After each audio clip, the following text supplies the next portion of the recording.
Greetings, fellow scholars. Welcome to Summary History once again. Today, we will be looking at the Carthaginian Empire and how it emerged as one of history's greatest nations, rivaling that of ancient Rome. In the 9th century BC, Phoenician settlers from the city of Tyre in the Levant region began to settle in modern-day Tunisia, as well as other parts of the Mediterranean.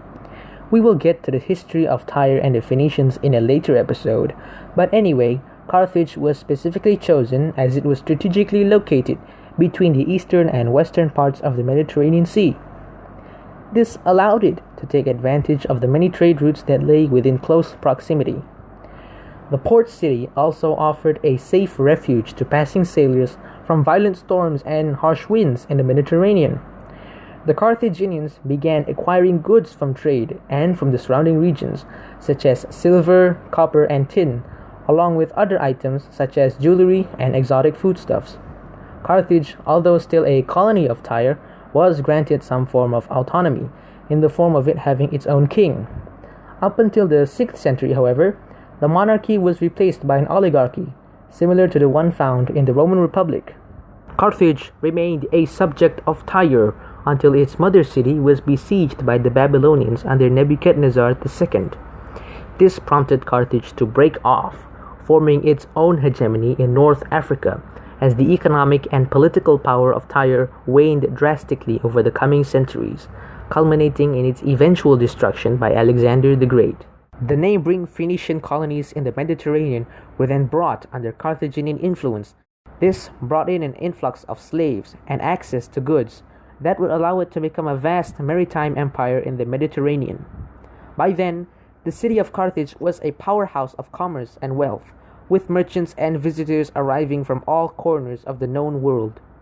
Trade with the Greeks was commonplace, even though they were constantly at war with each other, and the Carthaginians frequently negotiated deals with the Romans and Etruscans of Italy. Interestingly enough, Carthage was one of the last civilizations in the classical era to adopt coinage, despite its immense mercantile power. Carthage's military mainly consisted of mercenaries from foreign lands, such as Libyans, Gauls, and Italians, as well as auxiliaries from allied Phoenician cities. The citizens that do involve themselves in warfare served as officers and admirals, or as part of the Carthaginian Sacred Band, an elite unit of the army which was made up of nobles and aristocrats. Carthage's military also comprised of African war elephants, chariots, siege weapons, as well as heavy cavalry. The most famous aspect of Carthage's military, however, was its impressive naval force. It was estimated that Carthage had a fleet of over 300 warships, one of the largest in the ancient world, which they utilized to patrol the waters of the Mediterranean and to exercise Carthage's dominance over the sea. Many Phoenician colonies paid annual taxes to Carthage in exchange for protection, which included guarding their sea roads from pirates and defending them when war came. Carthaginians were also proficient sailors, a trait they most likely inherited from their ancestors in Tyre. They had ventured across the Mediterranean Sea and the Atlantic in search of valuable trade routes to add to their sphere of influence.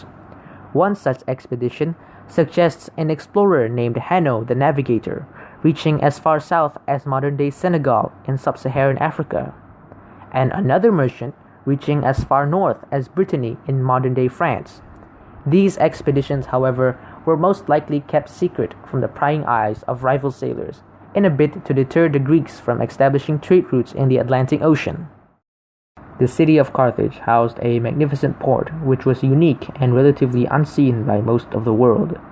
It was called a kothon as it was circular in shape and was commonly found throughout other Phoenician harbors. The rectangular section was used by merchant vessels, while the innermost part in the sphere was reserved for the Carthaginian navy, with the admiral's quarters situated on the artificial island. The kothon survived the Punic Wars and was even used by Roman Carthage centuries later.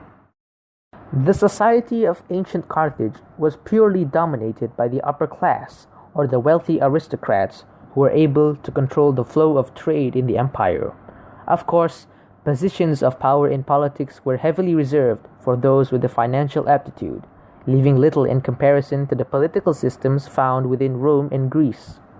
As it was, Carthage was a civilization that valued wealth immensely, which some theorize led to its eventual destruction at the hands of the Romans.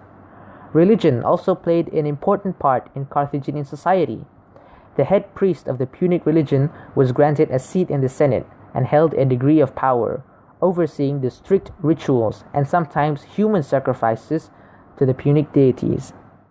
The purpose of wars fought by Carthage was not due to political, religious, or ideological reasons, but they were mainly economical. The Carthaginians were heavily intent on establishing a monopoly in the Mediterranean trade routes, much of which was shared between Carthage's rivals, the Greeks, the Etruscans, and later the Romans. Conflicts such as the Sicilian Wars and the Punic Wars were fought to keep the financial interests of the Carthaginian Empire afloat. As Carthage became embroiled in the Punic Wars, the once great maritime civilization would find itself in debt to Rome and Numidia, significantly damaging its economic prowess. Carthage's foreign provinces in Iberia and Sicily had been fully ceded to the Romans, and what remained were small territories along the North African coast. During the Third Punic War, the Romans set on to conquer what remained of Carthage and burned the city to the ground for a total of 17 days. Its inhabitants were sold into slavery, and the libraries that held Punic records, which detailed much of Carthaginian society and history, were burned and lost forever. The city would be rebuilt again under Julius Caesar and would be renamed Roman Carthage. Then, in the 7th century AD, Carthage would be razed once again by the Muslims, and the city of Tunis would be built in its wake. Although Carthage was well documented by ancient authors, much of the intricacies and details on early Carthaginian history was lost when the Romans razed the city and all of its records. We can only rely on archaeological and literary sources provided by Greek and Roman scholars who were often biased and viewed Carthage with great disdain. Thank you for watching this episode of Summary History. If you would like to see more, consider subscribing and sharing this video as it benefits the channel a whole lot.